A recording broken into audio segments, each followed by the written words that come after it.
میں اپنے گھر میں اکیلی رہتی تھی۔ میں بہت حسین تھی۔ میرا میاں مجھے ذرا بھی وقت نہیں دیتا تھا، جس بات سے میں بہت تنگ تھی۔ میرے سامنے والے گھر میں مستری کام کر رہے تھے۔ ایک جوان میرے دروازے پر پانی لینے کے لیے آیا۔ اس کی نظریں مجھے کچھ عجیب سے محسوس ہوئیں۔ میں جیسے ہی اس کے لیے پانی لینے اندر آئی، وہ بھی میرے پیچھے اندر چلا آیا، اور اس وقت میری جان نکل گئی جب اس نے میرے اکیلے پن کا فائدہ اٹھاتے ہوئے اچانک ہی مجھے… پیارے دوستو، آج کی زبردست کہانی کو آخر تک پورا سنیں۔ میں سارا دن دوپٹے سے بے نیاز کھڑکی میں کھڑی سامنے والے گھر کی تعمیر دیکھتی۔ مجھے گھروں کے نقشوں میں بڑی دلچسپی تھی۔ ہم جس آبادی میں رہتے تھے وہاں دور دور تک گھر نہیں تھے، اور اب یہاں آبادی ہونا شروع ہوئی تھی۔ یہ ایک سنسان سا علاقہ تھا جو شہر کا بالکل آخری کونا تھا۔ میرا میاں الیاس روز 2.5 گھنٹے کا سفر کر کے اپنے روزگار پر جاتا، اور میں سارا دن اکیلی رہتی۔ میاں الیاس کو لوٹ کر واپس آنے میں بھی رات ہو جایا کرتی تھی، اور مجھے اس جگہ پر بہت خوف محسوس ہوتا۔ پچھلے کچھ دنوں سے ہمارے سامنے نیا گھر تعمیر ہونا شروع ہوا تھا، اور کافی چہل پہل ہو گئی تھی۔ سارا دن لوگ کام کرتے اور ایک شور سا رہتا۔ میں بھی اکیلی تھی، اور اتنے عرصے بعد مجھے گھر کے آگے لوگ نظر آئے تو میں سارا وقت کھڑکی میں کھڑی مستریوں کو دیکھتی رہتی۔ لیکن مجھے ہرگز بھی اس بات کا اندازہ نہیں تھا کہ جس طرح میں لوگوں کو دیکھ رہی ہوں، اسی طرح کسی کی نظر مجھ پر بھی جمی ہوئی ہے۔ مستریوں کو کام کرتے کافی دن گزر گئے تھے۔ گرمی کی شدت تھی، اور اس علاقے میں بجلی کا بھی کوئی انتظام نہیں تھا۔ میں ہوا کے لیے سارا دن کھڑکی پر کھڑی رہتی۔ شدید گرمی کی وجہ سے میں ہلکے کپڑے پہنتی، جس میں سے میرا گورا چٹا بدن نمایاں ہوتا۔ گہرے گلے میری زینت کو نمایاں کرتے۔ جسم پر کسا ہوا لباس پہن کر مجھے خوشی محسوس ہوتی کہ میں عمر کے اس حصے میں بھی جوان اور فٹ ہوں۔ لیکن مجھے احساس نہ ہو سکا کہ میں کسی اور کے جذبات کو بھی بھڑکانے کی وجہ بن رہی ہوں۔ آج بھی میں کھڑکی پر کھڑی مستریوں کو کام کرتے ہوئے دیکھ رہی تھی۔ سفید لباس سے میرا جسم پسینہ پسینہ ہو رہا تھا، کیونکہ بجلی نہیں تھی۔ ایسے میں ایک جوان نے اچانک میرے گھر کا رخ کیا اور دروازہ بجانے لگا۔ میں جیسے ہی دروازے پر گئی تو اس نے میرے ہاتھ میں پانی کی خالی بوتل دی اور کہنے لگا کہ گرمی بہت ہے، اسے ٹھنڈا پانی چاہیے۔ میں حیران تھی کہ مستریوں کے لیے تو کولر لگے ہوئے تھے، تو کیا انہیں ٹھنڈا پانی نہیں ملتا؟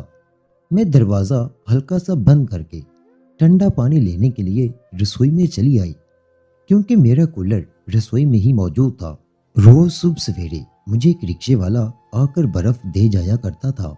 میں نے ابھی بوتل بھرنی شروع ہی کی تھی کہ مجھے ایسا محسوس ہوا جیسے میرے پیچھے کوئی کھڑا ہے، اور جب میں پلٹی تو میرے احسان خطا ہو گئے، کیونکہ میرے پیچھے تو وہی جوان کھڑا تھا جو پانی لینے کے لیے آیا تھا۔ اسے اپنے پاس رسوئی میں دیکھ کر میرے پسینے چھوٹ گئے۔ ویسے ہی گرمی کی شدت بہت تھی۔ شلوار کے اوپر ٹی شرٹ پہنے وہ ہرے باروں والا جوان جو مجھے خوفناک محسوس ہونے لگا تھا، کیونکہ میں اکیلی تھی۔ اس کی بے باک نظریں میرے وجود پر جمی ہوئی تھیں، اور میں گھبراہٹ کا شکار ہو گئی تھی۔ میں نے کپ کپاتی آواز میں اس سے پوچھا کہ وہ اندر کیوں آیا ہے۔ میری بات سن کر اس کے چہرے پر عجیب سی مسکراہٹ آ گئی، اور وہ کہنے لگا کہ گرمی بہت ہے اور اس سے پیاس برداشت نہیں ہو رہی تھی، اسی لیے وہ اپنی پیاس بجھانے اندر چلا آیا ہے۔ اس کی نظروں میں چھپی ہوئی ہوس نے مجھے بہت کچھ سمجھا دیا تھا۔ مجھے احساس ہو گیا تھا کہ میں نے بہت بڑی غلطی کر دی ہے۔ میں نے اس کی طرف پانی کی بوتل پکڑائی اور اسے کہا کہ وہ ابھی اور اسی وقت باہر چلا جائے۔ اس نے میرے ہاتھ سے پانی کی بوتل لیتے ہوئے اپنی انگلیوں کو میری انگلیوں پر رکھا تو میری جان نکل گئی۔ وہ کہنے لگا، بی بی جی، گھبراتی کیوں ہیں؟ میں کوئی غیر تو نہیں؟ پچھلے اتنے دنوں سے آپ مستقل مجھے دیکھ رہی ہیں، اور میں بھی روز آپ کو دیکھتا ہوں۔ آپ بہت خوبصورت ہیں۔ آپ کے وجود سے میری نظر نہیں ہٹتی۔ اس کی نظریں اس وقت پہ میرے جسم پر جمی ہوئی تھیں۔ میرا بدن پوری طرح میرے کپڑوں سے نظر آ رہا تھا۔ میرا گلا اتنا گہرا تھا کہ ساری رعنائیاں جھلک رہی تھیں، اور لباس جسم پر اتنا تنگ تھا کہ کمر کا ایک ایک بل واضح محسوس کیا جا سکتا تھا۔ اس کی نگاہیں پوری طرح میرا احاطہ کر رہی تھیں، اور میں پریشان سی کھڑی تھی۔ اس نے میرے سامنے کھڑے کھڑے ہی ٹھنڈا پانی پی لیا، اور اس کے بعد ایک سرد آہ بھرتے ہوئے ایک دم میری طرف بڑھا۔ میں جلدی سے 2 قدم پیچھے ہٹی، لیکن پیچھے رسوئی کی دیوار آ گئی تھی۔ وہ آہستہ آہستہ چلتا ہوا میرے بہت قریب آ گیا، اور میری سانسوں میں سانس ڈال کر کہنے لگا کہ وہ روز ہی مجھے دیکھتا ہے اور میں اس کے دل پر بجلیاں گراتی ہوں۔ وہ کہہ رہا تھا کہ مجھے دیکھ کر اسے عجیب سی بے چینی ہوتی ہے، اور جذبات کا طوفان اس کے اندر ٹھاٹھے مارنے لگتا ہے۔ وہ کہہ رہا تھا کہ اب اس کے لیے اپنے آپ کو روکنا ناممکن ہو چکا ہے، اور میں اس کی سرگوشیوں پر مزید پسینہ پسینہ ہو گئی تھی۔ جس انداز میں وہ میری تعریف کر رہا تھا، میں ساری زندگی اس طرح کے الفاظ سننے کے لیے ترستی رہی تھی، لیکن میرے میاں الیاس نے مجھے کبھی ایسی اہمیت ہی نہیں دی تھی کہ وہ میری کوئی تعریف کرتے۔ میں ایک بانجھ عورت تھی جو بچہ پیدا نہ کرنے کی وجہ سے اپنے میاں کے دل سے اتر چکی تھی، اور اپنے میاں کے دل میں جگہ پانے کے لیے ہی میں ایسی اونچی حرکتوں پر اتر آئی تھی کہ میں نے اپنا لباس بھی تنگ کر لیا تھا اور اپنا جسم بھی نمایاں کرنے لگی تھی۔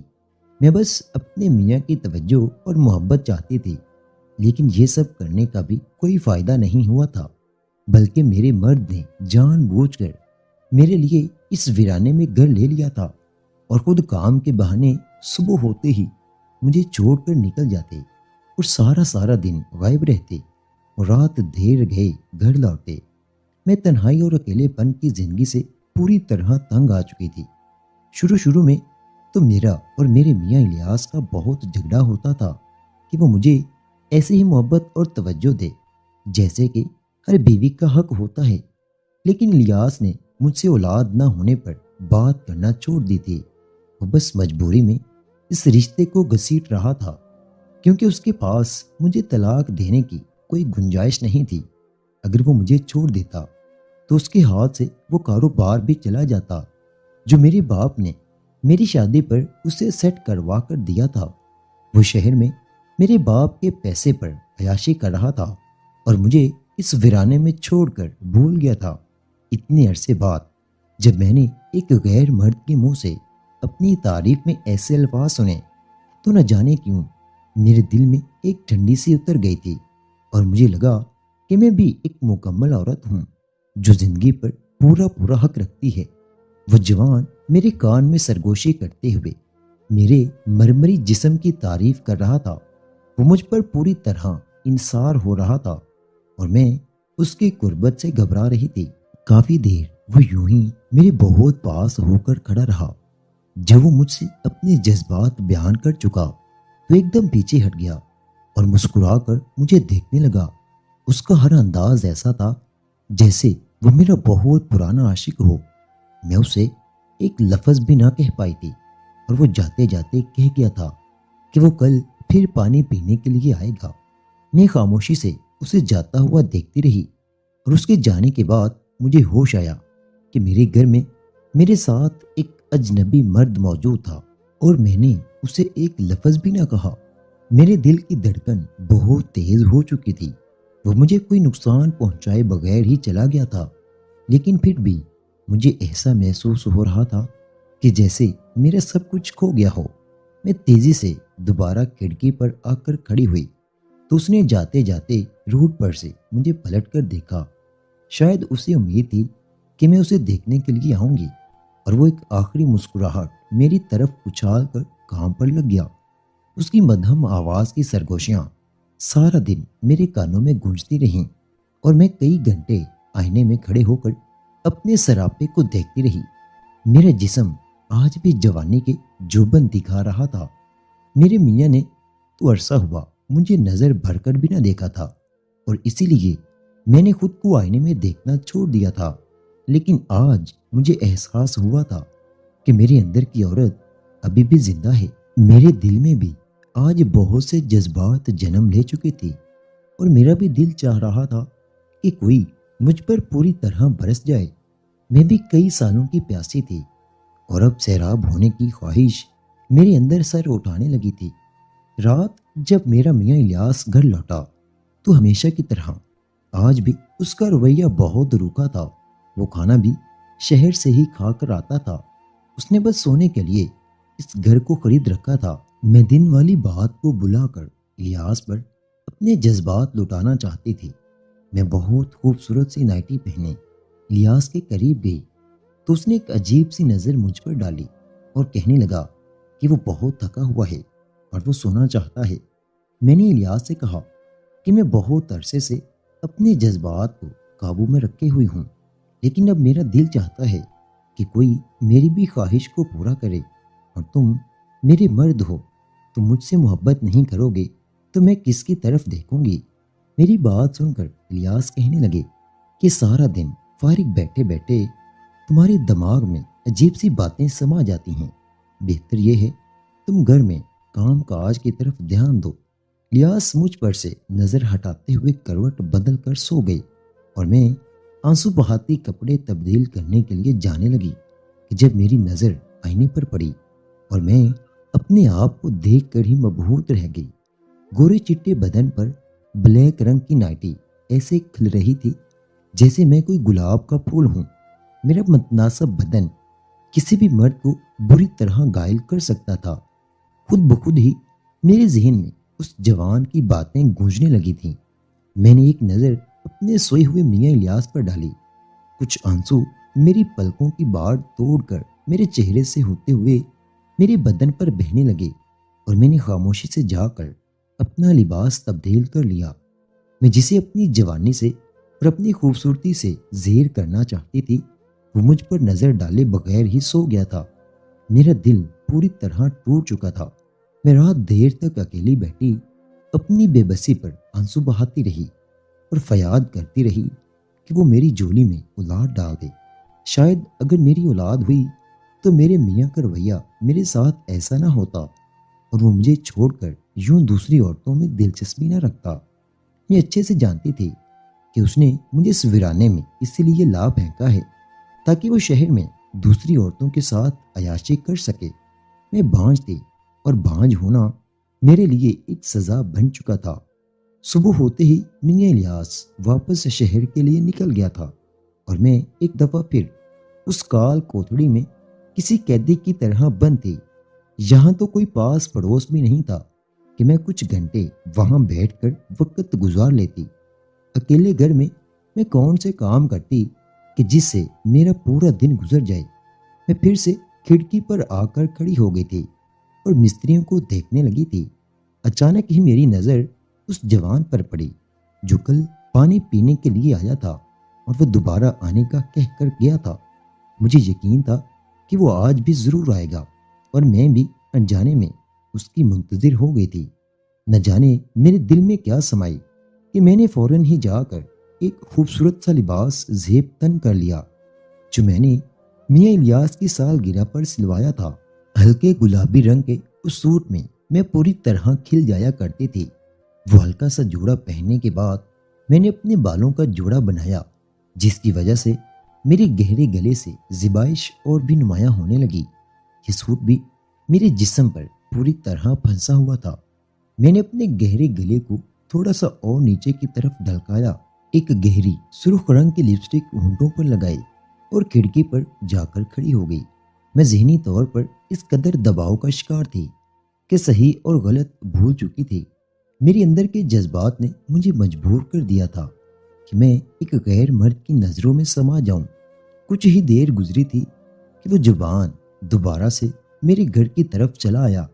میں نے فوراً دروازہ کھول دیا۔ وہ اندر ہی چلا آیا تھا۔ وہ سر سے پیر تک مجھے دیکھتا رہا، اور میں اس کے سامنے ہی کھڑی رہی۔ اس نے ایک دفعہ پھر پانی کی بوتل میرے آگے بڑھائی تو میں نے مسکرا کر بوتل پکڑی اور رسوئی میں چلی آئی۔ وہ بھی میرے پیچھے پیچھے چلا آیا۔ اسے بہت اچھے سے معلوم تھا کہ میں سارا دن گھر میں اکیلی ہی ہوتی تھی، اسی لیے وہ بالکل بھی نہیں جھجکا تھا۔ میں پانی کی بوتل بھر کر پلٹی تو وہ میرے بالکل ہی پیچھے کھڑا تھا۔ میرے پلٹتے ہی وہ میرے سینے سے ٹکرا گیا۔ بے ساختہ ہی اس نے مجھے اپنی باہوں میں بھر لیا، ورنہ میں لڑکھڑا کر گر جاتی۔ اس نے اپنی انگلی کو میرے چہرے پر پھیرا اور میرے ہونٹوں پر مسلنے لگا۔ میں بہت عرصے بعد ایک مرد کے لمس کو محسوس کر رہی تھی، اور جذبات سے اس قدر چوٹ تھی کہ مجھے کچھ بھی برا نہیں لگ رہا تھا، بلکہ میں مدہوش سی ہونے لگی تھی، اور اس بات کا وہ بخوبی فائدہ اٹھا رہا تھا۔ کافی دیر تک میرے بدن پر ہاتھ پھیرنے کے بعد وہ مجھے میرے روم میں لے آیا اور بیڈ پر لٹا دیا۔ میں نے اسے بالکل بھی روکنے کی کوشش نہ کی تھی، میرے ساتھ ساتھ وہ بھی جذبات کے بہاؤ میں بہہ رہا تھا۔ اس نے آہستہ سے میری قمیض پر لگے سارے بٹن کھول دیے تھے، اور دھیرے دھیرے وہ اس طرح مجھے پیار دے رہا تھا کہ میں اپنے آپ میں ہی مدہوش ہو گئی تھی۔ اس پیار کی ٹھنڈی ٹھنڈی پھوار کے لیے تو میں کب سے ترس رہی تھی، اور جب وہ ساون کی طرح مجھ پر برسا تو میں برداشت نہ کر سکی۔ اس کی محبت میں اتنی شدت تھی کہ میری جان نکلنے لگی تھی، لیکن یہ سب میرے لیے تکلیف دہ نہیں تھا، کیونکہ اس میں میری اپنی مرضی بھی شامل تھی۔ کچھ ہی دیر بعد ہم دونوں پوری طرح تھک چکے تھے، اور ہمارے جذبات بھی ٹھنڈے پڑ گئے تھے۔ وہ میرے برابر میں ہی لیٹ گیا اور مجھے اپنی باہوں میں بھر لیا۔ وہ مجھے بتانے لگا کہ وہ ایک شادی شدہ مرد ہے، اور اس کی شادی کو 3 سال گزر چکے ہیں۔ اس کی بیوی گاؤں میں رہتی ہے۔ وہ اپنی بیوی کے ساتھ گاؤں میں ہی خوشحال زندگی گزارنا چاہتا تھا، لیکن اس کی بیوی کو ایک اچھی زندگی چاہیے تھی، اور اسی لیے اس کی بیوی نے اسے زبردستی شہر پیسہ کمانے کے لیے بھیج دیا۔ وہ ایک جوان مرد تھا، اور اس کے لیے اپنی بیوی کا وجود بہت ضروری تھا، کیونکہ وہ اپنے جذبات پر قابو نہیں کر سکتا تھا۔ لیکن اس کی بیوی نے اس کی اس بات کو اہمیت نہ دی، بلکہ پیسے کو اہمیت دی، اور وہ شہر چلا آیا۔ پچھلے 3 سال سے وہ دن رات شہر میں محنت کر کے پیسہ کما رہا تھا، اور سارا کا سارا پیسہ وہ گاؤں بھجوا دیا کرتا۔ اس کی بیوی کو اس کے پیسے سے مطلب تھا، اس کی خواہشات اور ضروریات کی کوئی پرواہ نہ تھی۔ وہ کہہ رہا تھا کہ جب اس نے پہلی دفعہ مجھے کھڑکی سے باہر جھانکتے دیکھا تو اسے میری آنکھوں میں ایک اداسی اور ویرانی سی نظر آئی، اور جب اس نے مجھ پر نظر رکھی تو اسے اندازہ ہو گیا کہ میرا میاں کس طرح مجھے صبح سویرے ہی چھوڑ کر چلا جاتا ہے اور دیر تک آتا ہے۔ وہ ہمارے سامنے ہی زیر تعمیر پلاٹ میں رہ رہا تھا، اسی لیے اسے ہمارے گھر کے بارے میں کافی معلومات حاصل ہو گئی تھی۔ وہ کہنے لگا کہ جب اس نے مجھے یوں بے حجاب دیکھا تو اس سے رہا نہ گیا، اور یوں ہی اس نے سوچا کہ وہ مجھ سے بات کرے گا، اور اسی لیے وہ پانی کے بہانے میرے گھر آیا۔ لیکن جب میں نے دروازہ بند نہ کیا تو وہ میرے پیچھے پیچھے اندر ہی چلا آیا، اور میری قربت نے اس کے جذبات کو پوری طرح جگا دیا تھا، اور اسے بھی یہ اندازہ ہو گیا تھا کہ میں بھی اس کی طرح تنہائی کا ہی شکار ہوں، اسی لیے وہ میرے ساتھ چاہتا تھا۔ ہم دونوں نے ایک دوسرے کے ساتھ کچھ وقت گزارا، کیونکہ اسے واپس جانا تھا۔ وہ مستریوں کے اوپر ٹھیکے دار تھا، اسی لیے اس کی غیر موجودگی پر کوئی مستری سوال نہیں اٹھا سکتا تھا۔ وہ کہہ رہا تھا کہ وہ اکیلے پن کی زندگی سے عاجز ہو چکا ہے، اور اب وہ کسی کا ساتھ چاہتا ہے، اور میں بھی تو یہی چاہتی تھی۔ میں بھی اپنے میاں کے ہوتے ہوئے ایک تنہائی کا شکار تھی۔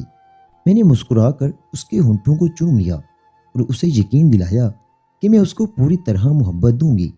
میں نے اسے وہ نائٹی پہن کر دکھائی جو میں نے اپنے میاں کے لیے نکالی تھی۔ وہ والہانہ انداز میں میرے جسم کو چومنے لگا تھا۔ اس نے تو مجھے نئی زندگی بخش دی تھی۔ ہم دونوں پوری طرح ایک ہو چکے تھے۔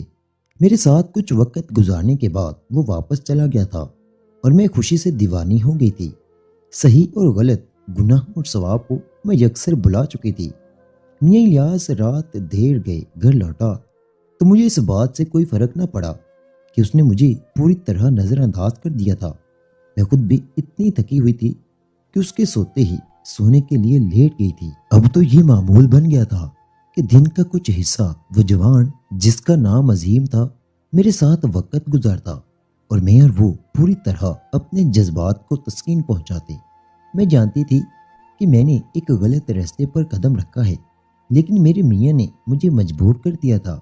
میرے لیے اپنے جذبات کو سنبھالنا ممکن نہیں رہا تھا، اور عظیم کی بیوی نے بھی اسے اس حد پر لا کر کھڑا کر دیا تھا کہ اس نے مجھے اپنا سہارا بنا لیا تھا۔ میں نہیں جانتی تھی کہ یہ سلسلہ کب تک ایسے ہی چلنے والا ہے، لیکن میں خوش تھی کیونکہ مجھے اب اکیلے پن کی جنگ نہیں لڑنی پڑتی تھی۔ ایک دن میں اور عظیم بیڈ روم میں موجود تھے کہ جب اچانک ہی میاں الیاس کسی کام سے گھر چلا آیا، اور عظیم کو میرے ساتھ بیڈ روم میں دیکھ کر تو وہ سکتے میں آ گیا۔ اس نے مجھے فوراً طلاق دے دی، اور مجھے بھی اس سے طلاق لے کر کوئی دکھ نہ ہوا۔ میں نے اپنی عدت پوری کی اور عظیم سے شادی کر لی۔ ہم دونوں گناہ کی زندگی سے نکل گئے تھے۔ ہم دونوں نے ہی قدرت سے اس بات کی معافی مانگی کہ ہم دونوں ایک گناہ کی زندگی گزار چکے تھے، لیکن یہ گناہ کرنے پر مجبور کرنے والے ہمارے اپنے ہی تھے، جنہوں نے ہمارے جذبات کا خیال نہ کیا۔ کبھی کبھی ہم پیسوں کو رشتوں پر اہمیت دے بیٹھتے ہیں اور اپنے رشتے گنوا بیٹھتے ہیں۔ عظیم کی بیوی نے بھی کچھ ایسا ہی کیا تھا۔ میرے میاں نے اولاد کو اس قدر اہمیت دی تھی کہ انہوں نے مجھے ہی چھوڑ دیا تھا، جبکہ اولاد زندگی کا ایک حصہ ہے، پوری زندگی نہیں۔ اور جو عورتیں بانجھ ہوتی ہیں اس میں ان کا کوئی قصور نہیں ہوتا۔ جب جوان عورت کو اس کے شوہر سے تسکین حاصل نہ ہو تو وہ اپنی تسکین حاصل کرنے کے لیے بہت کچھ کر گزرتی ہے، کیونکہ اس کے سینے میں بھی دل ہوتا ہے۔ آپ لوگ بتائیں، کیا میں نے اور عظیم نے جو کیا اس میں صرف ہمارا ہی قصور تھا؟ کیا ہماری زندگی کے ساتھیوں کی کوئی غلطی نہیں تھی؟ کمنٹ باکس میں لازمی بتائیے۔ شکریہ۔